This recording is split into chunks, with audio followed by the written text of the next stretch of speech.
There is no symbol on earth more American than the dollar. It's the money that runs the world. The currency oil is priced in, the note tucked into wallets on every continent, the green banknote that means American power more surely than any flag.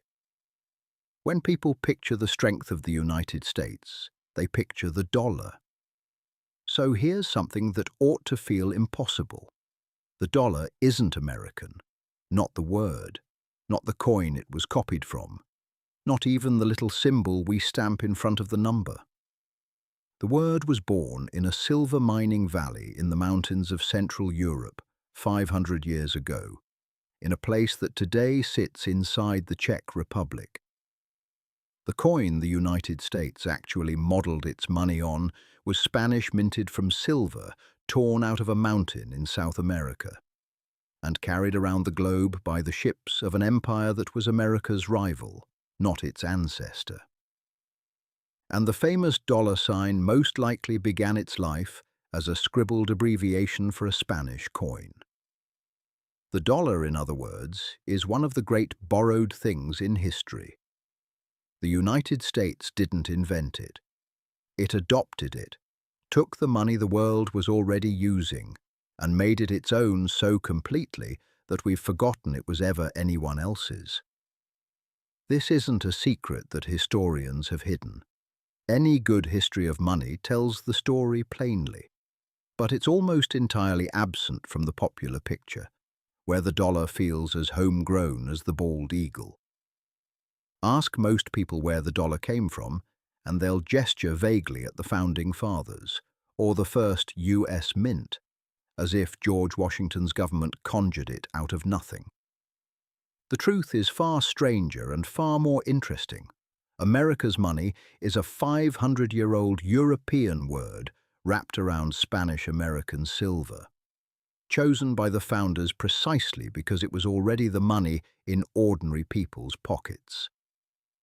To see how that happened, you have to follow 3 separate threads across 3 centuries and 3 continents. The first is a word, and it starts in a quiet Bohemian valley where a count discovered a fortune in the ground and, without quite meaning to, gave the future superpower of the world the name for its money.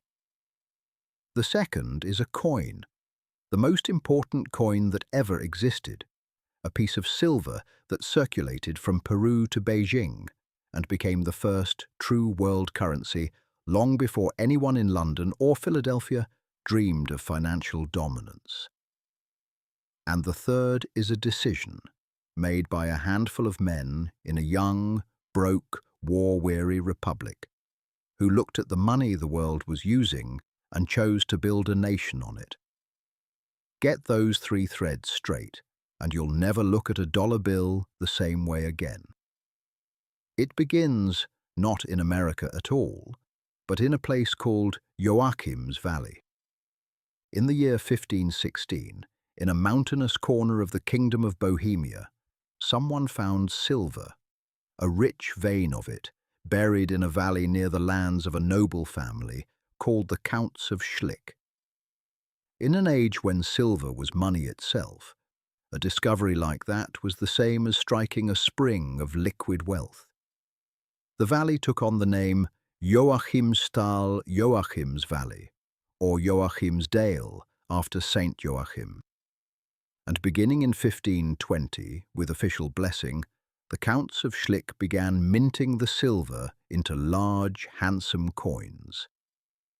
Because the coins came from Joachimsthal, people called them Joachimsthalers literally, the things from Joachim's Valley. That's a mouthful, and human tongues do to long words what rivers do to stone. They wear them smooth. Joachimsthaler was quickly clipped down to a single, easy syllable at its heart thaler. And the coins were so widely trusted, so consistent in their weight and silver, that the name escaped the valley entirely and went wandering across Europe. This is the part that matters. Thaler stopped meaning one particular coin and started meaning a whole category of coin. A big, dependable silver piece of roughly that size and weight. Mints all over the continent began striking their own thalers. As the word crossed borders, it bent to fit each language. In the Low German and Dutch-speaking lands, it softened into daler. And when that word reached the ears of English speakers, it became the one we know, dollar. So before there was ever an American dollar, there were dollars all over Europe, a generic name for solid silver coinage, born from a single mining town's product. English writers were using the word dollar centuries before the United States existed. When Shakespeare has characters speak of dollars, he isn't making an error or an anachronism about America. He's using a common English word for a common European coin. Sit with how strange and ordinary that is at once. The most powerful currency in human history carries in its very name the memory of a small silver strike in a Bohemian valley in the reign of the Habsburgs, a place most Americans have never heard of and couldn't find on a map. The town still exists. Today it goes by its Czech name, Jakimov, a modest spa town in the hills. Nothing about it announces that it named the money of a superpower half a world away and half a millennium in the future. But a name is only half a currency. A word for silver coins doesn't tell you which silver coin will actually end up in people's hands, doing the daily work of buying bread and settling debts. For that, the story has to leave the mountains of Europe and cross an ocean, to the mines of Spanish America and the single most successful coin the world had ever seen. The coin that would give the American dollar not its name, but its body. Because while Europe was busy naming it silver, Spain was busy digging up more of it than anyone had ever imagined possible, and stamping it into a coin that would conquer the globe. When Spain conquered the Americas in the 16th century, it stumbled onto silver on a scale that broke the imagination. The richest prize of all was a single mountain in the highlands of what is now Bolivia, a peak so stuffed with silver ore that it was called Cerro Rico, the rich hill. Around it grew the mining city of Potosí, which became, for a time, one of the largest and wealthiest cities on the planet. Its fortune built on staggering human suffering in the mines. Spain drove huge numbers of indigenous laborers into Cerro Rico under a brutal system of forced work, and countless thousands died in its tunnels and its poisonous silver refineries. The coin that would one day underwrite the wealthiest nation on earth was, at its source, dug out of a mountain that consumed human lives by the tens of thousands. Spain turned that silver into coins. The most important of them was a large piece worth 8 reales, the Real de a Ocho, the 8-real coin, known to the English-speaking world as the Spanish dollar, and to pirates and sailors as the piece of 8. Struck at mints across Spanish America, in Mexico City and Lima and Potosí itself, these coins poured out by the millions, year after year, decade after decade, in a flood of standardized silver. And here is what made them extraordinary: their consistency. A piece of 8 minted in Mexico was the same weight and the same fineness as one minted in Peru. Wherever you were, whoever you were, you could trust it. In a world of clipped, debased, and wildly varied coinage, the Spanish dollar was a rock of reliability. That trust turned it into something no coin had ever quite been before, a genuinely global currency. Follow the Spanish dollar and you follow the entire trade of the early modern world. It flowed east across the Atlantic into Europe. It moved through the ports of Africa and the markets of the Ottoman Empire. It was hoarded and spent in Mughal India. And above all, it went to China in astonishing quantities, carried across the Pacific by Spanish galleons from Manila, because the Chinese economy had an almost bottomless appetite for silver and would trade its silk and porcelain and tea for these dependable coins. The piece of 8 became the unit of world commerce, the money that merchants of a dozen empires could agree on when they could agree on nothing else. It was the first currency to circle the entire globe.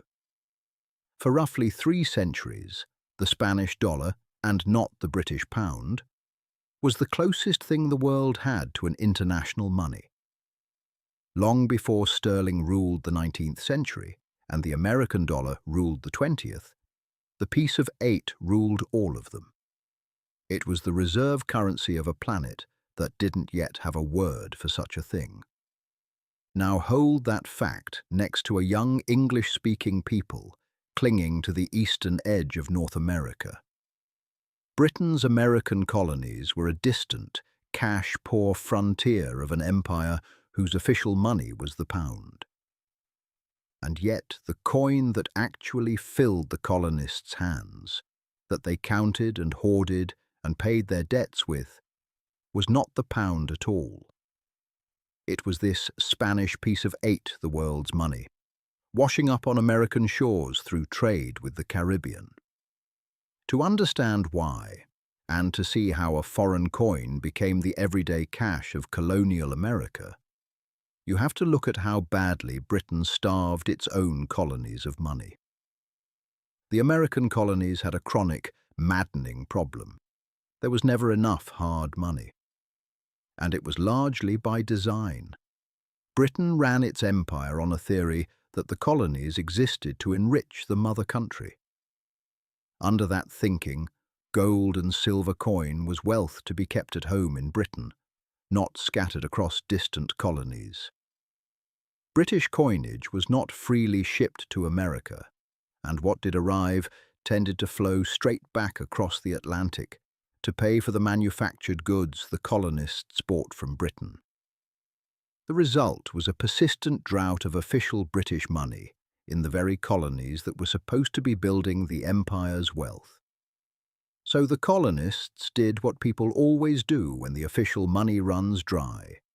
They used whatever solid, trustworthy coin they could get their hands on, and the most abundant, most trusted hard coin available to them was the Spanish dollar. It came north through trade, legal and illegal, with the sugar islands of the West Indies, where Spanish silver was thick on the ground. Even the northern colonies, far from Spanish territory, came to lean on the Spanish dollar as their real, dependable money. It was quietly the everyday currency of British America, a foreign coin doing the job the British pound couldn't. The Spanish dollar left fingerprints on American life that survive to this day. Because the coin was worth 8 reals, people literally cut it into pieces to make change, slicing the disc into 8 wedge-shaped fragments, each one called a bit and worth 1/8 of a dollar. 2 of those wedges made 1/4 of a dollar, which is why, for generations, Americans called a quarter 2 bits. That old phrase, still floating around today, is a direct echo of the Spanish piece of 8 being chopped up on colonial counters. The quarter in your pocket is a ghost of a coin sliced into eighths 200 years ago. Then came the Revolution, and with it, America's first experiment in making its own money and its first disaster. To fund the war against Britain, the Continental Congress printed paper money called Continentals, denominated in dollars, backed by little more than hope and the promise of a nation that didn't fully exist yet. They printed too many. The value collapsed. Prices soared. The notes became nearly worthless, and a bitter phrase entered the language: not worth a continental. The young country learned painfully that printing paper was easy and trust was hard. And notice which unit those doomed notes were counted in. Not pounds, but dollars. Even in failure, even before there was a mint or a constitution, Americans were already reckoning their money in the Spanish coin's name. The dollar was the natural unit before it was ever the official one. So as the war ended, and the founders turned to the enormous task of building a working nation, they faced a fundamental question with no obvious answer. What would the money of the United States actually be? They had a ruined paper currency behind them, a scarcity of coin around them, and a British monetary system with its awkward pounds, shillings and pence, its clumsy fractions and endless mental arithmetic that few of them had any love for. They could have simply adopted the pound. They didn't. Instead, they looked at the coin already in the people's hands, the Spanish dollar the whole world trusted, and made a decision that would echo for centuries. The choice fell, more than to anyone, to Thomas Jefferson, and his instinct was to keep it simple and to keep it familiar. In the mid-1780s, as the new nation argued over what its money should be, Jefferson put his mind to the problem and wrote up his thinking. He rejected the British system with its tangle of pounds, shillings and pence as needlessly confusing for ordinary people. In its place, he proposed something radical in its clarity, a currency built on the dollar, divided cleanly into tenths and hundredths, a decimal system, where 100 cents made a dollar, and the arithmetic a child could do. And the dollar he had in mind was not some new invention. It was the Spanish dollar, the coin Americans already knew and used every day. The logic was hard to argue with. Why force a struggling people to learn a brand new money when the most trusted coin on earth was already circulating in their pockets? On the 6th of July, 1785, the Continental Congress resolved that the money unit of the United States would be the dollar, and adopted the decimal system to go with it. In that single sentence, America chose the Spanish silver dollar as the template for its national money, and chose to count it in a way no major nation had before. But a resolution is just words. The real physical definition came a few years later, once the Constitution was in place and the new government could actually mint coins. In the Coinage Act of 1792, the United States established its mint and defined the dollar in hard, exact terms, and the way it did so tells you everything. Rather than pick a weight out of the air, the law tied the new American dollar directly to the coin already in use, specifying that it should have the value of a Spanish-milled dollar as the same is now current. To fix the number, officials had gone out and weighed the actual Spanish dollars circulating in America, measured their silver content, and built the United States dollar to match, settling on roughly 371 grains of pure silver, the measured heart of a Spanish coin. Think about what that means. The founding law of American money didn't create the dollar from nothing. It copied a foreign coin down to the grains of silver and gave the copy an American stamp. The United States dollar was, quite literally, an American-made Spanish dollar. And the Spanish original didn't politely disappear once the US had its own. Spanish dollars were so woven into American commerce that they remained legal tender in the United States for decades after independence, accepted, spent, and trusted in daily trade all the way until 1857, when Congress finally ended the status of foreign coins as money. For the first 2 generations of American history, the money of the United States and the money of the Spanish Empire jingled side by side in the same pockets. Even the dollar sign carries the fingerprints of that borrowed origin. Its exact birth is debated, but the leading explanations both point away from America and back towards Spain. One holds that it grew out of the way clerks abbreviated the Spanish peso, writing an S and a small p that merged over countless ledgers into a single mark. Another traces it to the design on the back of the Spanish dollar itself, the two Pillars of Hercules wrapped in a curling ribbon, which the eye and the pen simplified into an S crossed by strokes.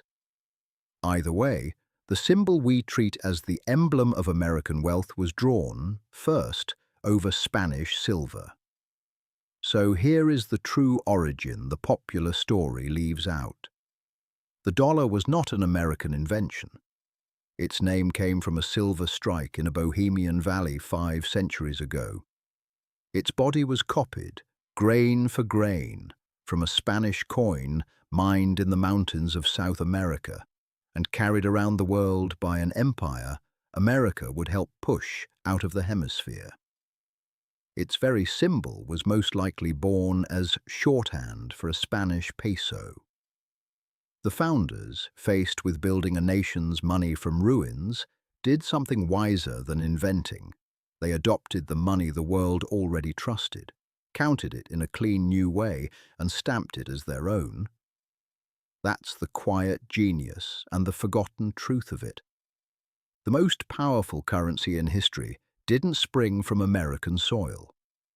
America reached out and took the money of the world, a Bohemian word, Spanish silver, a merchant's scribbled sign, and made it so thoroughly its own that the world forgot where it came from. The dollar didn't begin in America.